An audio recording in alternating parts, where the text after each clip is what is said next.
Yes, we're at the IGL Fest with Lina Muse Fan Club in the Philippines. This is Press and Aya. Right. And we're going to talk about their current donation drives, their projects, the social media accounts that you could join.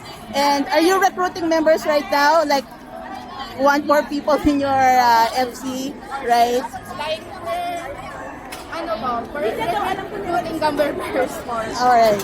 Yes, go ahead. So, where can we reach you? How did you start? Anything that you want to talk about? Lenam yung PH official, Lenam yung home, and Lenam yung archive. So you're like two like accounts and you joined forces for this. Actually, Lenam yung fan base here in the Philippines, there's a lot talaga. Like, parang feeling mo taga Pinas yung Lenam. Right, Ano right. fan club. So, Yeah, I've been to yung fan meeting, day 1 and day 2, di ba? First GL couple na nag day 1 and day 2. Sobrang overwhelming yung support, di ba? yes. So we have, I guess, 9 fan bases, including the solo. We have Lelinet, Utopian, Yunatcha, Lenam yung home PH, Right. Lenam yung PH official, Lenam yung archive. We also have Lenam yung Pedicab. Pwede ka? Yes, we have. That's the new one.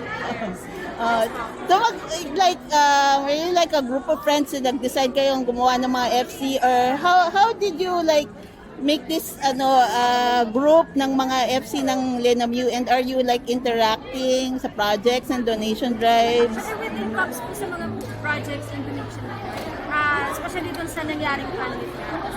We do the collaboration naman po there and better communication para kung sino sa ganito, sino sa ganyan. Kayo yung sa fireworks, di ba? Tsaka yung LED? Lenam yung home po, yung sa fireworks. Yung sa fireworks sa Quezon City Circle. Nakapunta ba si Lian at saka si Mew doon? Sa yung mga Right, top-top I'll show it later. combination na ng lahat ng fan. Right. So, where can we reach you? On X, on Instagram, TikTok? Actually, lahat po. Yeah, what do we type? Anong hanapin namin? Oh my God. Actually, sa Lenam-U PH official, on X, Lenam-U25_PHOFC. Same sa Instagram and Facebook. Yun na din po. Lenam-U PH. I'll flash it on the screen then. I'll ask it later. Yes, and for you, yung account ko. What was the Lenam name? yung archive official. Lenam-U Archive Official, right? And that's TikTok, X, and IG. Wala pa kayong group chat kasi minsan naghanap sila ng GC eh. Yes. May GC po. I guess lahat ng fan club meron eh. Ah. Fan base, meron GC. So, sa Lenam-U PH official, meron din. Ah. Same sa X. Ah. And Lenam-U home, as far as I know sa Instagram, same with Lenam-U archive. Right. For Lenam yung archive, we have ID account po for members. IG, right. Doon kayo nag-GGC. Yes. Right. Okay. So, let's feature yung booth naman ninyo. So, what is this merch that you're giving the attendees ng TIGL? We have The official poster po Ayan, from the fan this is meet. from yung fan meet, Yes, right? and of course the official magazine. And a lot, and of course yung mga ano po. And may Vaseline pa kayo. Yes. The one they Yes, endorse. and Vaseline is very supportive of Lina din naman, di ba? Yes. May silang mag-comment Yes. sa social media for some reason. Tapos, at ano tong mabuhay, akala ko it's something in Thai. Right. So, why did you decide to join itong Thai GL 3 na event and are you joining any other events in the future? Yes, New Gen, IGL New Gen, sumali kami as New Gen.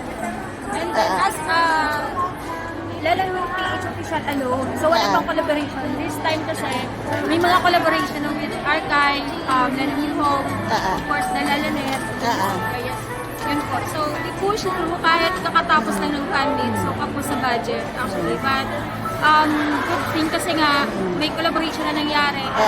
Yung mga previous is okay naman siya. So yung donation drive niyo pang birthday na ba yan? Or for anong project yan? Lahat po for future project po ng Lenam-U. So may preview ba kayo? Anong balak ninyo sa birthday nila? November yun, di ba? Oh my God. Wala pa. Wala pa po. Wala pa. There actually, we're preparing for their comeback here in Philippines. Oo nga, may hint ba kung saan? Cebu pa talaga? Well, big possibility. Oh. Na nasa Cebu, but there's no confirmation yet. Ah. Yung confirm lang talaga is yung babalik sila. Nababalik sila. This year yun, ano, di ba? Okay. So, anything else that you want to tell yung fans ng Lena Mew? Anything new? Anong, ano? PS Love. Yes, PS Love, of course. PS Love. Anong, may balak na ba kayo for yung Please sa bagay? Matagal pa yung future na fan meet doon and anything else. Pero is there, like, may idea na ba kayo kung anong ipa-project nyo doon? Kung anong balak ninyong ano to help promotions?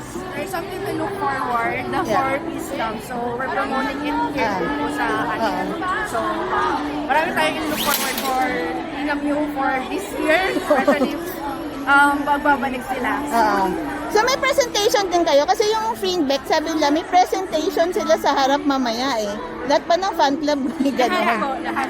Lahat. So of course later i-cover ko naman yun. Okay, so thank you Press and Aya for allowing us to interview you and please support them and kung madadayo kayo or nandito kayo sa Thai GL Fest, please go to their booth. Meron silang freebies and please help with their donation drive. Okay. Yeah, later. Okay. Thanks. Thanks, guys.